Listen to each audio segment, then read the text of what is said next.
then Ruben Frank. Hey, Nick, to follow up on our conversation from yesterday about finding an identity, as you watched the tape, did you feel like this was the case of you guys finding an identity, or was it more a reflection of what was working against that Lions team? Yeah, I would say, again, a little bit of both, just the way I answered it last night, because I get it that, after watching tape, I should have some new perspectives of it. But, again, what I thought last night was kind of the indicator of it. Hey, we had some good success early on running the football, being able to continue with what was working. But, obviously we want to be able to be balanced in our attack and with running the football and setting up some play actions from that. So the game allowed for that in the situation that happened yesterday. But then again, we see that we can run the ball pretty well, and so we want to repeat the things that we do well as also. So now that doesn't always mean that it's the style of runs that we ran yesterday, right? Each style of runs is going to depend on what the defense is doing and with their defensive ends and their defensive linemen and the front seven guys. But there's no doubt that we want to be able to run it because that will only help our play action game and help Jalen moving forward. Do you get like a joking text message from Miles, like, where was all this running when I was healthy? No, actually, he texted me, "Hell yeah, coach," with all caps.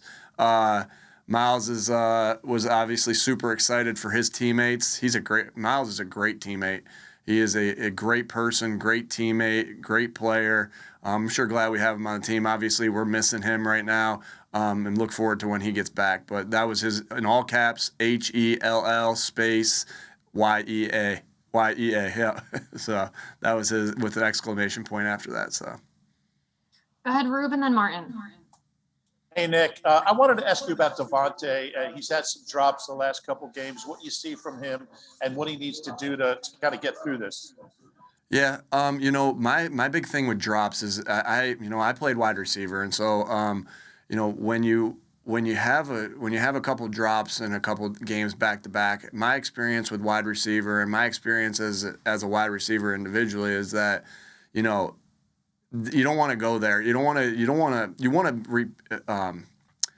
to fix the issues that happen. You want to fix the technique that happened with it. Like with both cases in Devonta, they both were kind of, I don't know if you can see me, they both kind of hit him right there, right? And so, you want to get those reps but you don't want to make a big deal about it because that is something a receiver dropping a ball, like I want Devonta to catch the ball really bad on 1st and 10 on the first play of the game, right? You want Devonta to catch the ball really bad. The fans want Devonta to catch the ball really bad. But nobody wants to catch the ball more than Devonta wants to catch that ball. That's just a spot with wide receiver play that I've never went. Like the coaching point, catch the ball, and getting mad at a guy for not catching the ball. Like you fix what's wrong, right? You fix what's wrong fundamentally, and you move on from it. It's been my experience to never dwell on a drop. And you just try to build that confidence back up. He knows he has good hands. He knows he has great hands. We have a lot of confidence in him. And so, it's just duplicating the style of catch that he dropped, which has been right in that midsection right there because, sometimes when it's right in that midsection, you're like, do I want to put my pinkies together? Do I want to put my thumbs together? Sometimes you get into this where you're not there at all. You're not in either of them. And so it's just correcting that and attacking that spot that he had a couple drops with. And so I'm confident he'll get out of that rut, but that's always been, obviously that's always been my thought as a wide receiver coach, as a wide receiver is, hey, fix the technique and move on. Go ahead, Martin, and then Chris Franklin. Hey, Nick, we noticed yesterday, obviously, you guys sat Eric Wilson, and I was kind of wondering, if that A is performance related and B, is it also a product of wanting to get guys like Davion Taylor on the field, and obviously Milton Williams played quite a bit. Are you feeling that the younger guys are getting more and more ready to play as the season goes along? With Eric and with the way it went down, Davion was going to play. Davion was going to play a little bit more, and so was TJ. And then there was a role for Alex in some of the third downs areas. And so what it really came down to is, we don't have the luxury anymore to dress that many linebackers. So what it came down to was who was gonna contribute more on special teams. And Sean has been such a good special teams presence for us these last, this last 8 weeks of the season. And so, that was kind of a numbers game there of kind of what happened and why we went there. But no doubt, we trust our young guys, and we trust the guys that, Milton, and we trust, Davion, and when we're growing and more confident in them, and because, they're giving us reason to. And so that was kind of the reason why, it was exciting, because we were able to give a game ball. We gave game balls obviously today. And when we had our team meeting, and Milton Williams was one of the guys on defense, was the guy on defense that got a game ball. So, I just wanted to throw that out there. Really excited about the way he played, and pleased with the way he played. We'll go to Chris and then Tim McManus. Hey, Nick, speaking of wide receivers, saw Jalen Reagor was carted off sometime during the game. Is there any update to how severe that injury is, and how did Quez Watkins and the other receivers fill in for him when he left? Yeah. Well, no new update on Jalen. We'll see what happens this week. We're hopeful for this week, but we'll see as the week progresses. A game like yesterday is not one where the wide receivers, but are going to have a big stat game, right? But I thought Quez did a good job of blocking. I thought he was scrappy when he blocked and did his job. He had a big block on Jalen's jet sweep that we gave him that kind of sprung that one for an explosive play. So I thought the guys came in that filled in for Jalen did well. Quez did well in the return game, had one that could have got broke through there. A couple things happened on special teams there where it didn't. But guys stepped in nicely. We're hopeful that we get Jalen back as soon as possible. Go ahead, Tim, and then Ed Kratz. Hey, Nick, we don't have a perfect midway point of the season anymore, but curious to get your thoughts on your assessment of your performance through the first half of the first season as head coach.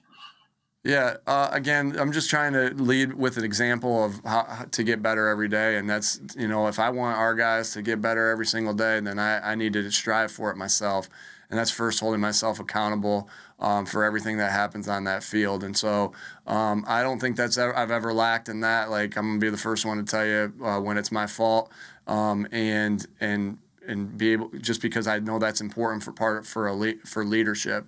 And so and then, so that really, I mean, I don't have a letter grade on me. I'd love to be 5-3. I'd love to be 8-0, and then and so I'll keep my letter for myself in my head. But if we were a little bit better with 5-3, I'd have a higher letter grade for myself. Go ahead, Ed, and then Zach Berman. Yeah, hi, Nick. I know you'd like to talk to every player when they get released, and I just wondered how you approach the trade deadline. Here we are 24 hours or so away. Do you talk to the players about this, or did you just kind of assume that this is business as usual for the NFL and they need to be acceptant of whatever happens? Are you saying if we trade them, or are you saying in before we trade them?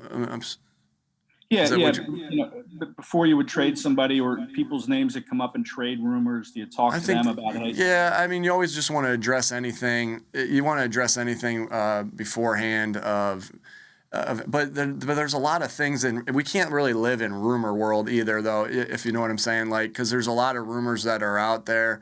And so, my experience is just to be honest with players and just to talk to players and be openly communicating with them. And again, rumors, are sometimes just that. And so there's nothing to talk about. But yeah, I always want to communicate with guys on everything and in every subject, just because, again, that's the first thing. Like, this connecting thing, I mean, I know I beat it. I know I beat the dead horse here of connection, but that's where it starts. And you got to connect with everything, and because that's where the player-coach relationship grows, and that's where, I think just the best teams happen, where the guys are connected and the coaches are connected. Go ahead, Zach, and then Rob Motti. Hey, Nick, what led to you going with Boston and Jordan over Kenny early in the game? Because that's a change from past weeks. And then going forward here, are you comfortable with Jordan on the practice squad, or do you think you need to get him on the 53? Yeah, that's a good question, Zach. Again, we wanted that first series. We felt good about practice with Boston, and that's why we started with him, and just the week of practice that led up into it. With backs, I think I've said this before, like, it's never going to be something like, hey, this back is having 20 carries, this back has 10, and this whatever the number is. Like, we're very aware that when a back gets a hot hand, we'll ride that hot hand, and that's just been my experience, and that's what we'll continue to do. A guy gets hot, we'll ride the hot hand. So that's kind of how that played out. As far as Jordan with the practice squad, bringing him up, obviously we're in constant communication with all these things. We want to be able to keep all our good players. If you brought Jordan up, then you have to put somebody down. So there's obviously, we know how important Jordan was to the win yesterday, and that we need him on this football team. And so that's always in communication. Obviously that's something we don't have to do right at this particular moment, but we'll keep talking through it as we go. Go ahead, Rob, and then Dave Zangaro. Hey, Nick, as you look at the standings now, near the midpoint of the season, that final wild card spot is within grasp. How much do you talk to, whether it's other coaches or the players, that the way things have shaken out right now in the NFC, it's still within reach despite any struggles that you've had along the way? Yeah, Rob. Really, what we always focus on is being 1-0 this week and winning the game this week against the Chargers. And so we're on to round 9. I think you've heard me talk about the heavyweight bout, like round 1, 2, 3, 4, 5, 7, 8, 9, 10, etc.